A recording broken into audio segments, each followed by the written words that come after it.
Saludos, muchas gracias. Son ustedes muy amables en estar con nosotros en este momento. Cuando iniciamos su programa, y aquí estoy sacando mis lentes, mire lo que saqué bien de la alta gracia.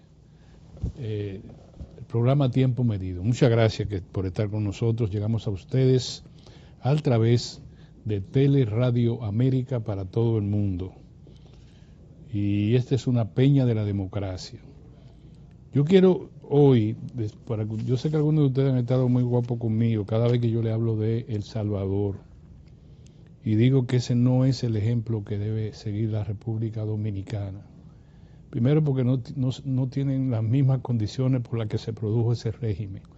En El Salvador, por una razón hasta geopolítica, cultural, migratoria, se dieron bandas muy peligrosas que provenían del oeste de los Estados Unidos y que se llegaron a instalar de salvadoreños, llegaron a instalarse en Washington, la capital de los Estados Unidos. Y con las deportaciones masivas se fueron aglutinando, se fueron congregando, se fueron multiplicando en territorio salvadoreño, y la solución que se le dio fue el régimen del señor Bukele. Bien. Eso nada tiene que ver con la República Dominicana. Lo he dicho y lo voy a repetir muchas veces porque noto que aquí hay una inclinación que heredamos de la tiranía de Trujillo hacia que la fuerza es la que da el orden, no la ley, no el imperio de la ley, no una constitución política, no instituciones formales que se consoliden en la misma medida que se consolida la economía. No. Es que tiene que venir uno que dé golpe, palo, que metan preso y eso ayuda.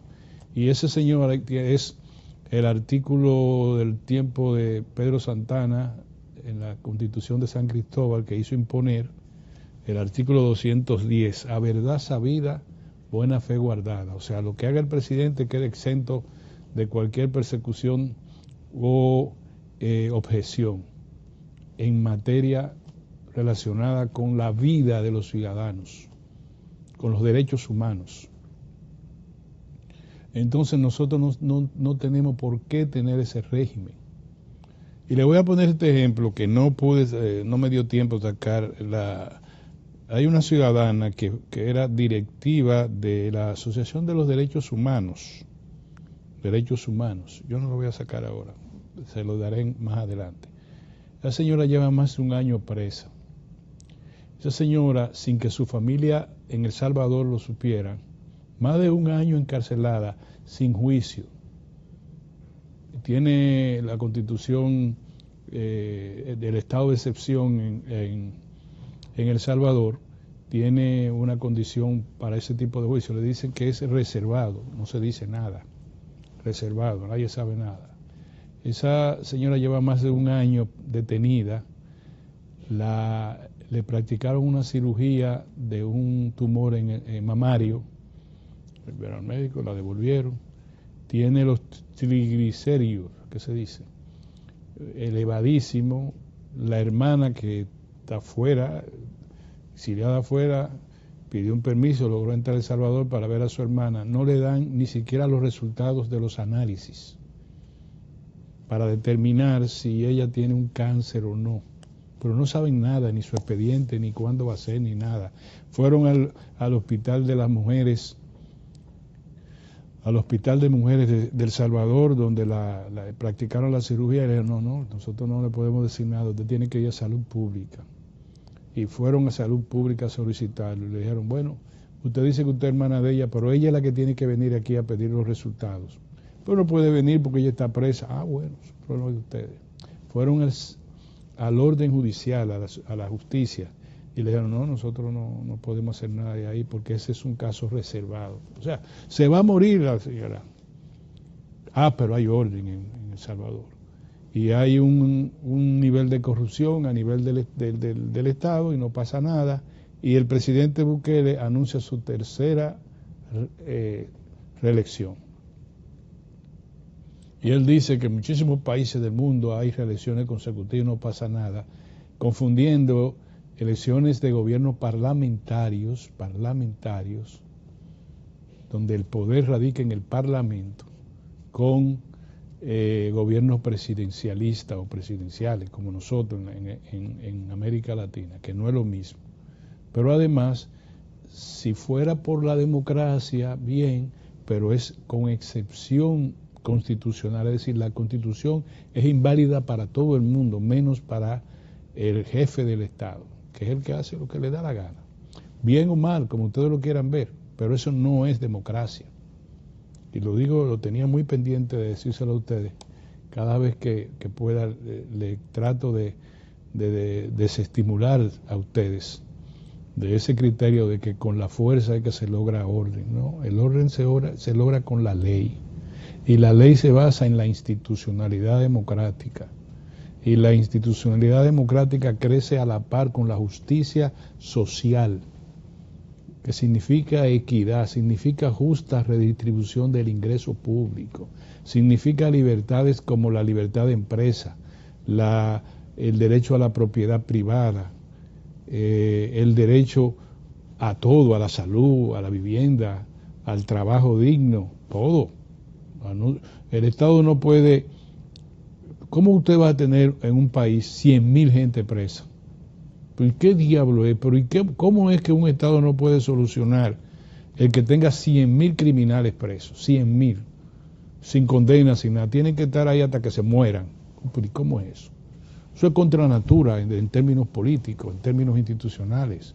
En Estados Unidos la gente cumple condena o lo condenan a pena perpetua, pero en base a un juicio que tenga un libre manejo. No hay 100.000 ciudadanos en los Estados Unidos que hayan sido condenados en un juicio oral, libre, contradictorio, a cadena perpetua. No lo hay. En El Salvador hay casi 100.000. Yo creía que eran 50 o 60.000, pero han estado hablando de casi 100.000 personas presas sin ningún reparo jurídico ni nada. Que son los asesinos más grandes jamás conocidos por la humanidad. No importa. La condena es, la sentencia es condigna, tiene el nivel del crimen que usted cometió. Si es cadena perpetua y está en la ley, pues bien, cadena perpetua. Si son 50 años de cárcel, si son 30 años, pero usted no puede tener una gente diciendo, no, porque así es que yo voy a resolver el tema de la seguridad ciudadana. Todo el mundo preso. Ahí un periodista le preguntó al alcaide de esa megacárcel, venga acá, y no existe la posibilidad de que entre toda esa gente haya un inocente. No, todos son culpables. No, así no. Muy bien. Señor, el Código Penal. La Cámara de Diputados acaba a través de su presidente, el presidente de la Cámara de Diputados, acaba de señalar que antes del sábado está aprobado todo el código, todas las enmiendas sugeridas por el Poder Ejecutivo y la que me imagino yo incluirá en la Cámara de Diputados, de la otra ventana que abrió para que la población, los sectores ciudadanos, expusieran criterios sobre modificar artículos que se consideran lesivos a las libertades de prensa, a la libertad de información, a la libertad de expresión o a la profesión de médico o a otras cosas. Bueno, ahí tenemos, yo creo que es un arroz con mango lo que se está haciendo, pero bueno. Yo sí quiero llamar la atención sobre esto, y yo quiero que ustedes compartan esto conmigo. Estamos en democracia, ¿verdad? Muy bien. Algunos legisladores alegan que ese código se discutió durante 30 años y que ahora le están buscando 5 patas al gato. No, ese código se le inyectaron, se le agregaron tipos penales y condenas y formas y procedimientos con el propósito de constreñir las libertades fundamentales de la República Dominicana, porque no fueron tontos los que hicieron eso. Pero bien, una ciudadanía que vive en democracia dijo, no, eso no puede ser. y ahí estaban los cacerolazos y todas las protestas que ustedes conocen. El presidente hizo bien en escuchar a esos sectores y el presidente de la Cámara de Diputados, el señor Pacheco, pues también abrió esa ventana de la que yo le digo. Ahora, las cosas hay que hacerlas bien. Hay que hacerlas bien. Todo en la vida tiene un sentido de razonamiento, un sentido razonable, un sentido lógico. Vamos a ver dos escenarios, y es lo que he discutido con algunos periodistas y editores de periódicos que piensan que pueden seguir ellos también desde su poltrona, su jefatura en periódicos importantes digitales, imponer censura también, porque es así. No vayan ustedes a creer que los censores están solo en el gobierno, los censores están en la dirección de prensa de muchos periódicos, censores que le dicen no, eso no va porque se contrapone con las aspiraciones de los dueños de este medio o por cualquier otra causa, quién sabe, imagino. Entonces yo le digo a ustedes, las cosas son lógicas. Si usted va a tratar ese libro que usted vio ahí, que puso nuestra directora y directora, es el Código Procesal Penal, pero estamos hablando del Código Penal, bien. Se supone que quienes deben analizarlo en primer término son los tratadistas de la materia. Primero, como un médico trata a un paciente primero. ¿Qué hace la población? ¿Qué hace el ciudadano ordinario? Que llama la atención sobre el nivel de enfermedad que tiene el paciente, que llama la atención de que ese paciente hace tiempo que está acosado de una enfermedad que evidentemente se está agravando, pero en definitiva es el médico el que te va a tener que resolver el tema. Es así. Pues en materia penal, todos nosotros decimos, ven acá, ¿cómo es posible que nos digan a nosotros que si yo guardo la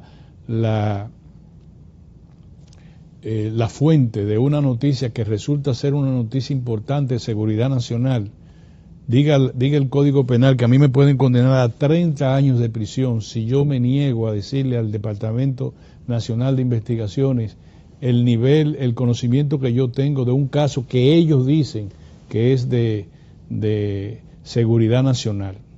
30 años, dice uno de los aspectos que deben ser modificados. Que si yo me refiero a la buena fama de un funcionario, aún sea de manera particular, fuera de los medios, yo me expongo a una condena entre 2 a 5 años de prisión. Que yo no le puedo tirar una foto ni hacer un video en ninguna parte sin el consentimiento del funcionario. Y que si no, yo tengo también una condena entre 6 meses a 2 años de prisión, que sé yo cuánto, no sé.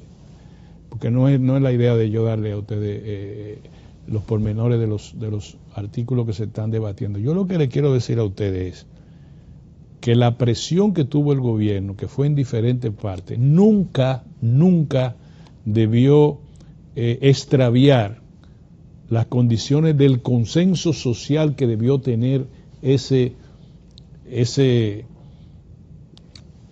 discusión alrededor del Código Penal. ¿Quiénes debieron ser convocados? En principio, no convocados escondidos, convocados por el Congreso, por el Poder Ejecutivo a través del Ministerio de Justicia y lo que estaban haciendo eso. Bueno, el Colegio de Abogados. El Colegio de Abogados, por ley, es asesor del Poder Ejecutivo en materia judicial, en sentido general. En términos jurídicos, es asesor del Poder Ejecutivo. Llámenlo. Las asociaciones de especialistas en materia penal, llámenlo, abogados penalistas, requerirle, aún incluso con respuesta pecuniaria, porque los abogados ofrecen sus opiniones, nosotros queremos una opinión suya, doctor, alrededor del artículo tal, y la posibilidad de que ese artículo confronte a la Constitución de la República. Bien, muchos papeles, muchas cosas. Al final, un equipo jurídico-político arregla la cosa en el Congreso, la pone donde van y sale luz. ¿verdad? Ok. ¿Cuál fue la situación que trajo toda esta discusión que yo dije que se identificó al verdadero tigre? Lo que molestó a alguna gente de medios de comunicación. Bueno, que el primero que el gobierno se asustó fue cuando Alofoque, el señor Santiago Matías, dio un plazo de 48 horas para que se escuchara y se modificaran los artículos relacionados con la libertad de prensa y de expresión y difusión del pensamiento, si no iba a convocar a un paro nacional e internacional contra el gobierno. Inmediatamente fue buscado junto con otros connotados líderes del ámbito digital de la República Dominicana. Y a ellos se le encomendó, a sus equipos jurídicos que ellos a su vez contrataron, porque obviamente que ellos, esos líderes, ni Santiago Matías, ni El Piro, ni ninguno de esos, pueden entender que ellos son reputados juristas o jurisconsultos, sino que contrataron, me imagino yo, o fueron a ver lo que estaba haciendo el gobierno en esa materia a través de sus equipos técnicos y demás, yo sé.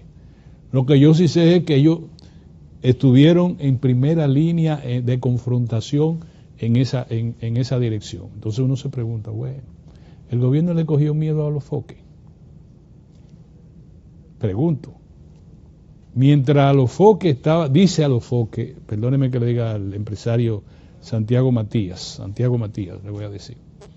Mientras el empresario Santiago Matías, dice él, lo leí en la prensa, que tenía 3 semanas debatiendo con el Poder Ejecutivo, ahora yo digo con el gobierno, porque no sé si era con el presidente, si era con el ministro Antoliano, si era con quien sea, no sé, pero sí había una autorización presidencial, supongo yo, no estoy tampoco seguro, de que él, junto con un grupo de líderes, llamémosles líderes también del sector digital, estaban trabajando en la conformación, en la modificación de los artículos que estaban siendo objeto de censura.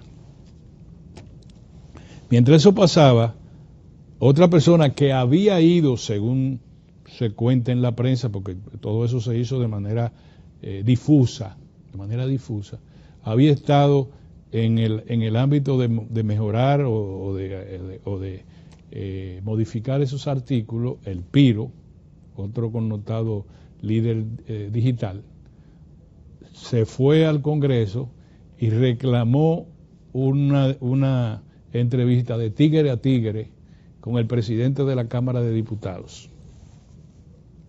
Y el presidente de la Cámara, el señor Pacheco, le dijo, no me diga tigre.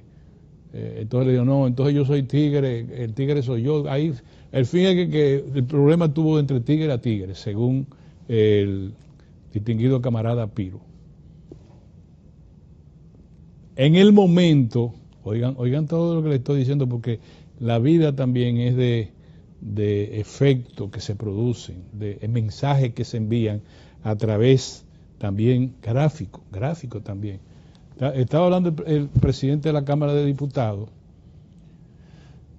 pelea con el Piro, le dice que no le diga tigre, entonces le dice que no, que yo soy tal cosa, que esto y lo otro, se quedó entre tigre, ok. Pero ahí mismo dice el presidente de la Cámara de Diputados que ha convocado a los voceros de la Cámara, de la oposición y del gobierno, de las distintas bancadas, y anuncia que van a recibir todas propuestas de modificación del Código Penal. Y al lado de él está el vocero del Partido de la Liberación Dominicana, al lado de él ahí. Y atrás están los Henao, lo que sé yo cuánto, lo que hace todo el mundo. O sea, estaba un liderazgo de la Cámara Baja sustentando esa iniciativa del presidente de la Cámara, de la oposición y del gobierno. Ahí están. Ustedes ven, el que está a la derecha de ustedes ese es el vocero del Partido de la Liberación Dominicana en la Cámara de Diputados. El que está atrás es el hijo de Henao, creo yo, del senador Henao. Y ahí están todos. Si ustedes lo buscan, lo van a encontrar los voceros. Entonces, ya se estaba discutiendo con Alofoque, pongo Alofoque a Santiago Matías como el principal, la modificación de esos artículos, 18 artículos, dijo el presidente, 19 llegaron a la Cámara de Diputados. Y en la Cámara de Diputados estaban discutiendo lo mismo con otro tigre, o sea, con otros tigres. Mientras la FINJU, la Fundación Institucional de Justicia, el Colegio de Abogados, ADOCOCO, ¿cómo se llama? Otra institución relacionada con la investigación y la promoción de la cultura jurídica, y otras, estaban reclamando y diciendo que querían llevar eso, y el colegio médico diciendo que aquí se puede producir un ejercicio profesional tímido, porque no van a querer meterse en lío porque van a caer presos. Entonces, mientras eso ocurre, el tema nacional de trascendencia de hace 30 años estaba en manos de Alofoque y del Piro. Pero no es que no estén en manos de ellos. Bien, si ustedes creen, si ellos lograron concitar un liderazgo político, un liderazgo social, de tal envergadura que el presidente tiene que mandarlo a buscar, porque si no van a producir un paro nacional e internacional. Y si por un escarceo que se hizo, que dijo el Piro que él no convocó a nadie, que él le dijo que lo acompañaran a presentar un documento ante el Tribunal Constitucional y se armó una manifestación en la Plaza de la Bandera. Si ellos tienen ese poder, pues bien, ¿qué vamos a hacer? Que el que tenga el poder que lo ejerza. Ahora, ¿quién es que tiene que participar en un consenso formal del Código Penal? Alofoque, el Piro. ¿Cómo se llama el compañero de Alofoque? Bueno, esos líderes notables de la comunicación digital. O deben ser el colegio médico, el colegio de abogados de la República Dominicana.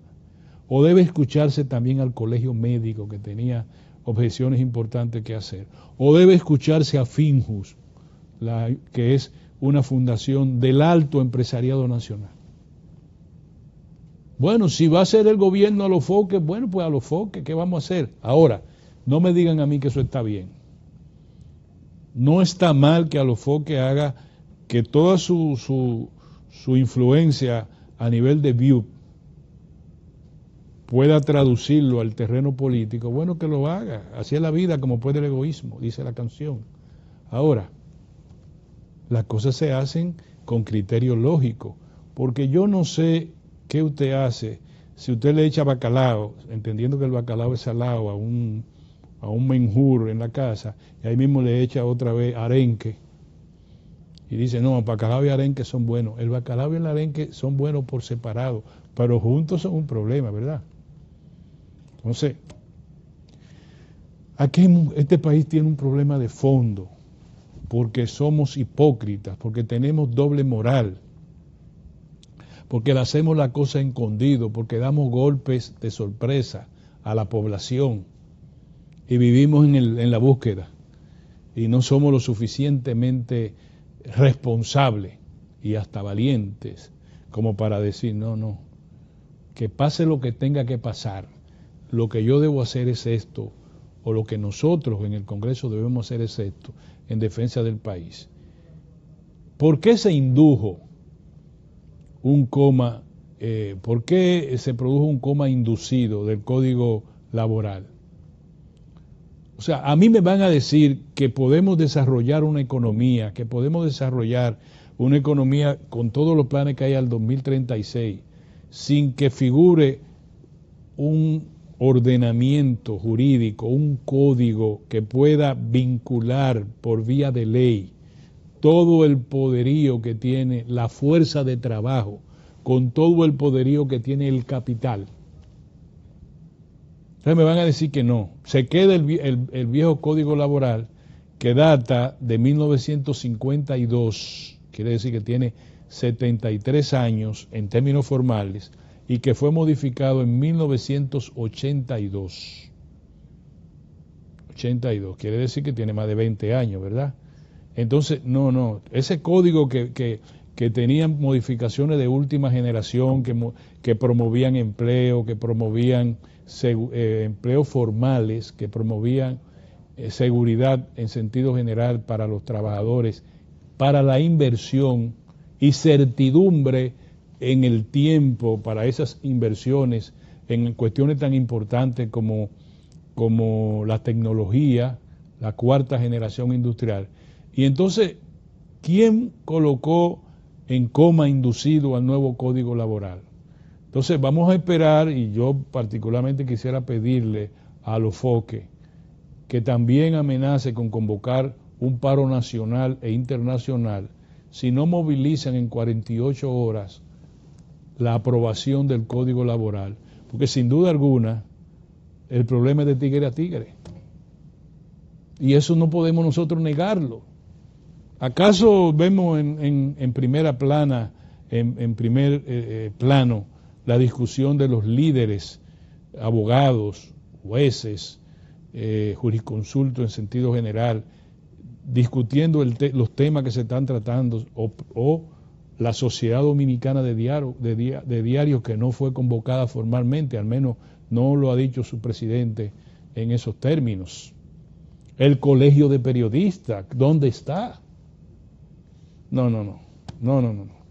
Yo no entiendo. Para mí, nosotros hemos empezado en la República Dominicana a hablar en idioma ucraniano. No entendemos nada de lo que se está haciendo.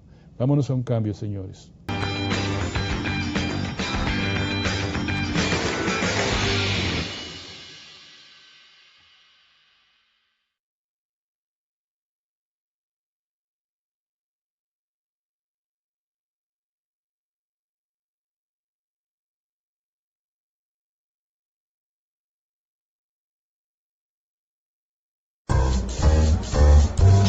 Los carros y los celulares saben si te entra una brisita. Inesperadamente le da un patatú. Pagaste la tarjeta, fuiste al súper, hasta llenaste el tanque y ¡pam! Se dañó el inversor. Los imprevistos ocurren, pero tú los puedes superar. Descarga y aprovecha las herramientas gratuitas que tenemos para ti. Organiza tu bolsillo con ProUsuario, Superintendencia de Bancos de la República Dominicana. ¿Pero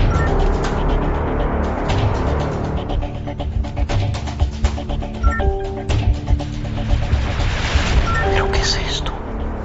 Yo no he hecho nada.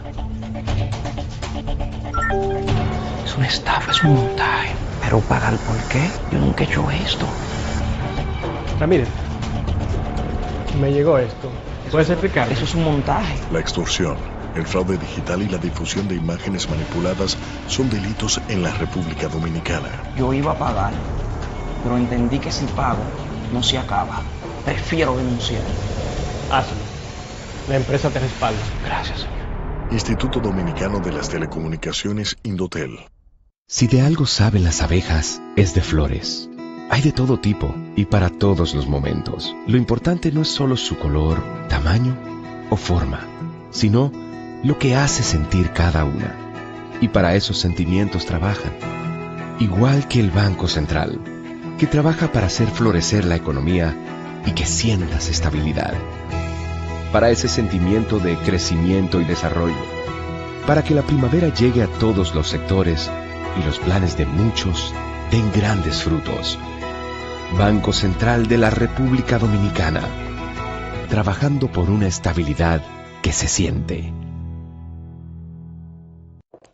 Bienvenidos al Paso a Paso para renovar tu cédula. Recuerda, desde este 12 de abril iniciamos la entrega de la nueva cédula, la cual recibirás en el mes de tu cumpleaños. Para tenerla, solo debes completar unos simples pasos. Llegas al centro de cedulación y te recibe el coordinador del centro, quien te solicita tu cédula física para validar tu identidad. Posteriormente, se genera un turno único para el proceso. Luego te solicitan la cédula física para iniciar la solicitud y aportas un número telefónico de contacto. Más adelante, pasas al área de captura de datos biométricos para validar que los datos se corresponden contigo. Luego, cuando toque tu turno, pasas a la estación donde te presentan tu información personal para su revisión y validación. Una vez concluida la verificación, colocas tu huella dactilar en el lector. En la cabina de grabado láser entregas tu cédula actual. revisan que todos los datos de tu cédula nueva estén correctos y te la entregan. La cédula anterior se anula en tu presencia. Y así de fácil es tener tu nueva cédula. Recuerda, a partir de este 12 de abril, en el mes de tu cumpleaños, acude al centro de cedulación más cercano. Para más información, accede a jce.gov.do. Tu cédula eres tú, porque tu identidad es única. Junta Central Electoral, garantía de identidad y democracia.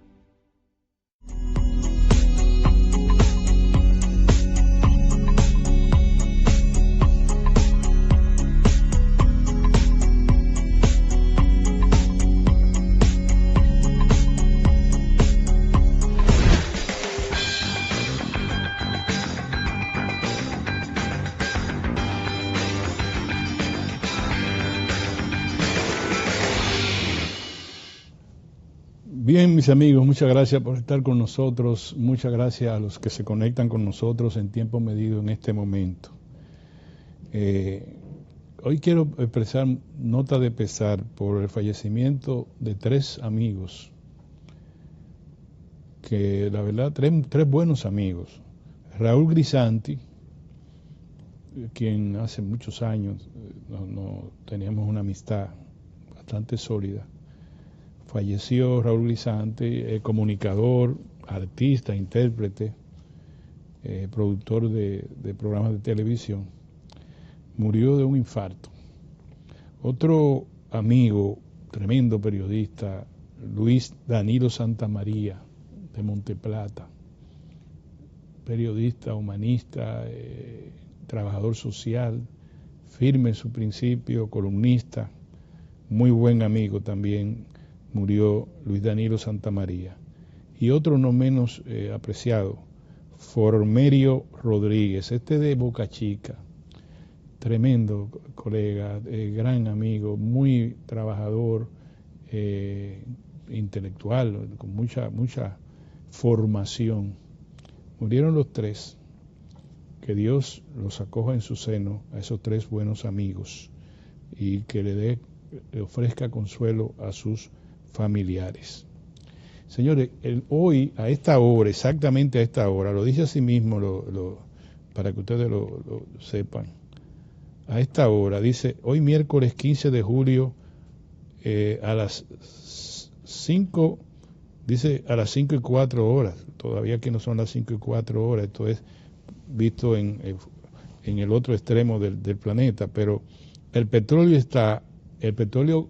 de referencia para la República Dominicana, que es el WTI, Texas, el petróleo de referencia de la República Dominicana, está a $80.7 por barril. Aumentó hoy 0.9, estaba ayer en 79.27. Yo quiero decirle a ustedes que en el presupuesto de la República Dominicana, en el presupuesto general del Estado de la República Dominicana correspondiente a este año, el precio del petróleo se calculó promedio para todo el año en $57 el barril. Quiere decir que tiene $33 más, ¿verdad? 57 a 60 son 3, 60, 70 y 80 son 30, $33 más del promedio que estimó el gobierno dominicano que estaría el precio del petróleo. Eso significa un grave problema para la República Dominicana, para nosotros. Por suerte, y es ahí la bondad, lo bondadoso que es el pueblo dominicano y lo comprensivo. Se aprobó el plan anticrisis sin mayores problemas, a pesar de que partidos decían que, partidos políticos, grupos sociales, unos decían que era muy poca cosa, que había que aumentar el petróleo al nivel, los precios internos del petróleo, al nivel de cómo está el precio del petróleo a nivel internacional, que no se debería subsidiar, porque subsidiar el petróleo es deuda. Eso lo dicen los neoliberales, los economistas neoliberales, no sabiendo que eso significa también que se vaya a pique la gobernanza. ¿Quién aguantaría reflejar los precios del petróleo a como se dice, más los impuestos que tiene el petróleo. El presidente de la República, don Luis Abinader, dijo que la población no sabe que la gasolina, yo digo que los combustibles procesados, que vienen ya procesados, es mucho más caro que el petróleo crudo, y que si nosotros procesamos, si nosotros consumimos más de 150,000 barriles de petróleo diario, y la refinería solo refina 33,000, 35,000 barriles, todo lo otro es petróleo, es combustible ya procesado, gasolina, gasoil, gasolina premium, que viene importada ya procesado, mucho más caro que si compráramos el petróleo crudo. Eso el presidente se lo advirtió a la población. Es más, todavía más caro de lo que aparece ahí, porque nosotros tenemos un alto componente de importación de combustible procesado. Todo el combustible que ustedes consumimos en su gran mayoría es importado. Crudo solamente es la tercera parte de lo que consume el país. Si la refinería pudiera llegar a 50,000, esa es una. Y la otra es nuestra baja capacidad de almacenamiento. Nosotros no podemos aprovechar un bajón de esto del petróleo para decir, vamos a contratar petróleo a 6 meses, cuando bajó a 60 y tanto. ¿Por qué? Porque no tenemos dónde guardarlo. Y porque nosotros compramos es de lo comido por lo servido. Yo se lo he explicado otras veces a ustedes. Un barco que pase por aquí, cercano, se le llama, la refinería le pide tal cantidad de combustible, el barco dice, está bien, a tal precio, transfiere el dinero, lo transfieren, la empresa le dice a su buque, sí, ya pagaron, hace así, dobla y viene para el puerto de Jaina y descarga a la refinería. Nosotros no tenemos la capacidad para nosotros decir, le mandan un barco completo con todo a nosotros. No consumimos tanto con relación a grandes economías, pero somos importadores netos de petróleo, de todo el petróleo, tanto del crudo como del procesado. Aquí no se produce petróleo de ninguna especie. Entonces, eso es un problema. Por eso que nosotros tanto abogamos para que mantengamos la paz en el país. La gobernanza, le dicen en términos técnicos, la gobernanza en el país. Que no nos revolteemos nadie, porque eso no va a hacer bien a la democracia, eso no ayuda. Entonces a los economistas neoliberales hay que decirle que sí, que tienen razón en una parte. Cuando se aumente el déficit fiscal, señores, déficit fiscal, se lo digo a los ciudadanos comunes y corrientes, a nosotros mismos, para que los expertos no vayan a decir que uno está aparentando cosas, no. El déficit fiscal es la relación negativa entre lo que le ingresa al Estado y lo que el Estado gasta, gasto corriente, o invierte, inversión pública. Eso está a 3.3, 3.4, debe estar rondando los 4%, que es mucho. Cuando el presidente Leonel Fernández terminó el gobierno y había una crisis 2000 tanto, no me acuerdo, que le entregó a Danilo Medina, Temístocles Montag llamó la atención de que el déficit estaba llegando, superaba el 5%. Y el presidente Danilo Medina en ese entonces dijo que le habían dejado un maletín lleno de papeles de deuda. Quería él, ¿verdad? Tomen en cuenta eso, que no era así. La exageración, un tercer aspirante pretendía hundir a uno que salía, pero que iba a seguir aspirando a la presidencia de la República. Y ahí hay alguna cosa rara. Pero sí había un déficit. Ahora, si esto sigue así, el déficit fiscal, como le expliqué, la relación negativa entre ingresos y egresos, puede ampliarse, no lo dije yo, lo dijo Magín, el ministro de Hacienda. Entonces, el déficit es deuda. Ustedes entienden, igual que en su casa. Todo lo que mi mujer y yo ingresamos a la casa, no alcanza para los gastos que tenemos, ni para la inversión de capital, es decir, ni para pintar, hacer una reparación en la casa. Nosotros debemos conseguir, en relación a lo que nosotros, en relación a todo lo que nosotros tenemos, el 4%. No en relación a nuestros ingresos, sino en relación a toda nuestra riqueza. Tenemos que contratar, que buscar prestado, sea por la tarjeta, sea con el prestamista, o sea con un préstamo formal, que pongamos en juego el inmueble, en riesgo del préstamo. Eso se llama deuda. Entonces, cuando nos dicen a nosotros, si aquí se sigue subvencionando el petróleo, y en la forma que se está haciendo, que se le subvenciona lo mismo a los pequeños que a las grandes empresas, nosotros estamos acumulando un nivel de deuda que va a arrastrar a la economía dominicana tarde que temprano a una gran crisis. Eso lo hemos dicho nosotros también hace mucho. Nosotros pusimos de ejemplo a Puerto Rico. Cuando Puerto Rico llegó a los 70.000 millones de dólares de deuda, no era solo el monto de la deuda, ni tampoco que se dijera que la deuda era mucho o poco en relación al Producto Interno Bruto de Estados Unidos. No, es que Puerto Rico no llegó a no producir lo suficiente como para pagar el servicio de esa deuda, que nosotros le estamos pagando, gracias a Dios, hasta ahora. Y usted sabe cuánto significa, casi el 25% del presupuesto general del Estado se va en el servicio de la deuda. Por tanto, ya ha llegado el momento en que uno dice, no, mire un momento, paren eso. Ahora, ¿qué hacemos? Le ponemos la gasolina a 400 pesos. Ahora el gobierno está recaudando dinero adicionales que me imagino yo lo va a especializar en aumentar los precios del petróleo, los precios de los combustibles internos, pero no al nivel que va a dar una crisis que renace la crisis en Medio Oriente. Ahora mismo se está peleando exactamente en el estrecho de Hormuz, que es la vía marítima más importante del mundo, porque por ese callejón marítimo atraviesa el 20% del petróleo que se comercializa a nivel mundial. Y ahora el presidente Trump ordenó bombardeo a los puertos que están en ese trecho, los puertos iraníes. Y Irán dijo que va a inhabilitar los otros puertos que son adyacentes para que por ahí no pase ni una yola.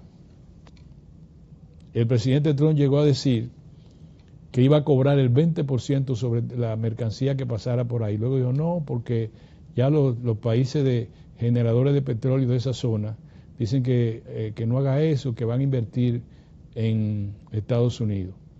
Bueno, se ha creado un nivel de incertidumbre de tal naturaleza que el petróleo volvió a 80, caminando para los 90. Uno no puede ni pensar lo que eso sería para la economía dominicana. Por eso que tenemos que seguirlo. Este programa ha llamado al presidente, le ha pedido que siga insistiendo en el consenso político global, en el consenso social, en el consenso económico. No manda una buena señal la dormidera que se le tiene al código laboral. Como dije ahorita, el que esté dormido inducidamente, o sea, ordenado que se duerma, el código penal, eso no está bien, eso tiene que sacarlo. El país tiene que seguir haciendo consensos en todos los sectores. Es la forma de nosotros alimentar la democracia en tiempos de incertidumbre. Eso hay que decírselo y ojalá que eso se entienda. Miren, señores, a mí me llama la atención las zonas francas. Por cierto, en Puerto Plata, un complejo de zonas francas, varias naves, perdonen que me pare y me arregle, varias naves, hay un incendio, ojalá que ya haya sido sofocado. Pero miren esto, la zona franca, vamos a compararlo, no este año todavía, sino se está comparando el 94 con el 95, en un buen reportaje que sale hoy en el periódico El Caribe, a quienes le damos el crédito. La zona franca, ahora hay 98 parques industriales en el país, aumentó un 4.3%. Habían 843 empresas, ahora hay 858 empresas, aumentó 1.8%. Esas empresas generan ahora mismo 200, por primera vez pasó de los 200.237 empleos, aumentó 0.8%. El aporte al Producto Interno Bruto del sector de las zonas francas es apenas de un 3%, se mantiene igual, 3%. Las exportaciones de las zonas francas alcanzan 8.500 millones de dólares, solo aumentó 1.8%. Y la inversión en las zonas francas es de 8.169 dólares, aumentó 5.6%. ¿Qué yo quiero decir? No, en la zona franca, ojalá que el gobierno lo vea también con esa óptica, están paralizadas. O sea, la inversión es la misma. El nivel de empleo estaba en 199.000 empleados, aumentó a 200.000 empleados más.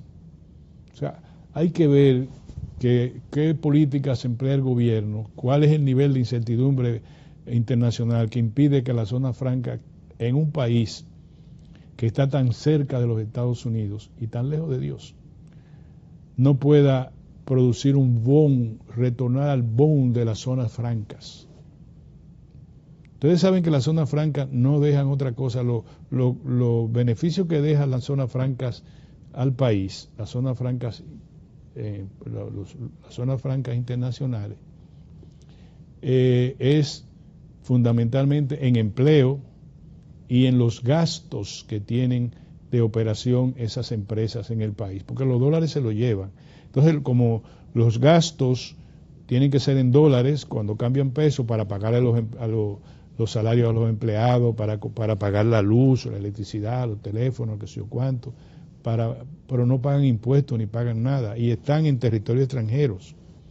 Las zonas francas son buenas porque nos dejan una borona, nos dejan también transferencia tecnológica, es decir, los trabajadores se entrenan en las zonas francas y las zonas francas ahora son hemos caminado bastante hacia la tecnología, ya no es la de pegar pantalones, ya nosotros tenemos equipos médicos y vamos hacia un nivel de tecnología mucho mayor.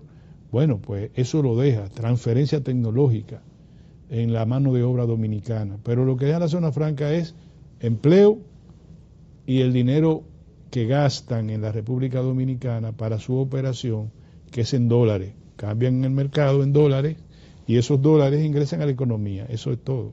Pero si se detiene ahí, entonces la economía se resiente porque no están haciendo el aporte que uno desea. Deberían ya estar por mucho más de 200.000 empleados.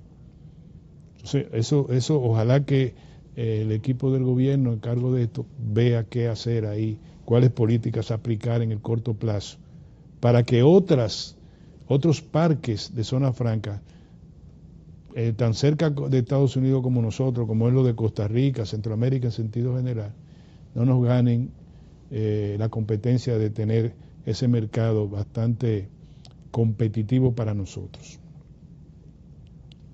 Señores, no se va a hablar mucho, pero hoy salió en el Listín Diario que 5 de los acusados en el escándalo de robo de Senasa negocian con la justicia un acuerdo penal abreviado. Eso quiere decir que van a decir 5 de 10, son 10 los que están acusados. Pues ya hay 5 que están le han pedido al Ministerio Público, según fuentes que la reivindica el periódico Listín Diario, le dicen que quieren un acuerdo penal abreviado. ¿Qué significa eso? Bueno, que yo admito que me robé unos cuartos, sirvo de testigo para los que no quieran el acuerdo abreviado y devuelvo la cantidad que yo pueda tener en manos y eso hace que me condenen a una pena mínima porque es abreviado. Abreviado quiere decir que no van a tener que discutir conmigo. Juicio de fondo, ¿usted admite los hechos? Sí, señor, lo admito. Sí, en la forma tal y tal y tal y tal manera, que sé yo cuánto. Y condenado a la pena mínima dentro o a la pena acordada con el Ministerio Público, porque parece que el Ministerio Público ha logrado acumular pruebas que esa gente le va a ir mal si no admiten los hechos y se acogen a un acuerdo abreviado. Dios mío, a uno se le ponen los pelos de punta, a uno saber cómo es la cosa, cómo es que se va. No van a revisar la medida de coerción al señor Santiago Bacín y además imputados, el juez de el séptimo juzgado de instrucción. Por ahí andan las cosas. Démosle seguimiento porque a nosotros nos gusta mucho el fútbol. Ahora todo el mundo sabe de fútbol, pero donde nosotros sabemos más es de corrupción. Nosotros no sabemos todos los casos de corrupción, sabemos el nombre de cada quien, cómo se robó, quién es el líder, qué hizo tal cosa, de quién es pariente. Todo eso nosotros lo sabemos más que el fútbol. Pues entonces vamos a ponernos de moda y vamos a ver qué es lo que está pasando en uno de los casos más atrofiantes desde el punto de vista ético, desde el punto de vista moral, que es el escándalo de Senasa. A veces no hable que fulanito, ay, cuidado, que bueno, cuando viene a ver, aquí estamos todos entre familia y vamos a ser todos delincuentes, porque todos estamos entre familia y todo está muy bien y no hay problema, sigan robando. No, señor, se lo he dicho, este país necesita detener, si este país quiere avanzar, tiene que detener la corrupción de cuajo.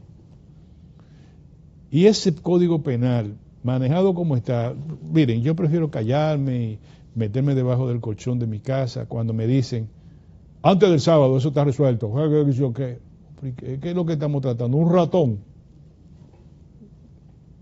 ¿Cómo? Antes del sábado, o sea, ¿cuándo fue que el presidente de la Cámara de Diputados se peleó de tigre a tigre con el señor líder con Piro? Y ahí fue que se anunció. Y hoy, durante todo el día de hoy, es el último día para que usted lleve observaciones. Entonces, estamos hablando miércoles, que ya pasó porque es el día base que termina, jueves, viernes. El viernes ya está aprobado, anda para el carajo. Mejor que no vamos. No, hombre, no. Vámonos, señores. Mañana yo voy a hablar más de esto en el programa Rajatabla. Ustedes saben que está especializado en temas para hablar a rajatabla. Nos vemos mañana, señores, a rajatabla.